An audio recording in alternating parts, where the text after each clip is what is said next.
శ్రీ వారాహి అనుగ్రహ పీఠం గాజుల రామారం షిరిడీ హిల్స్లో కామాఖ్య అమ్మవారు కొలువైందన్న విషయం అందరికీ తెలిసినది.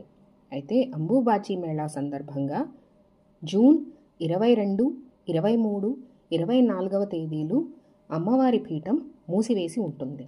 25వ తారీఖున అంటే మరునాడు జూన్ 25వ తేదీ జ్యేష్ఠ అమావాస్య రోజున మహాసిద్ధి యోగ సమయం. ఈ సమయంలో కామాఖ్య అమ్మవారికి సుగంధ ద్రవ్యాలతోటి విశేష జలాలతోటి అభిషేకించి అలంకారం చేసి నైవేద్యం పెడతారు. ఆ తర్వాత భక్తులు అమ్మవారిని దర్శించుకోవచ్చు. ఈ మహాసిద్ధి యోగమున్న రోజున సాయంత్రం 3 గంటలకు ఆరుద్ర నక్షత్రంలో కామాఖ్య కామ్యసిద్ధి సంతాన పాశుపత హోమం జరపబడుతోంది. మృగశిర ఆరుద్ర నక్షత్రాలు కలిసి ఉండటం వలన, అది కూడా అమావాస్య గడియలు ఉండటం వలన ఈ హోమానికి ఎంతో ఉత్తమ ఫలితాలు కలుగుతాయి.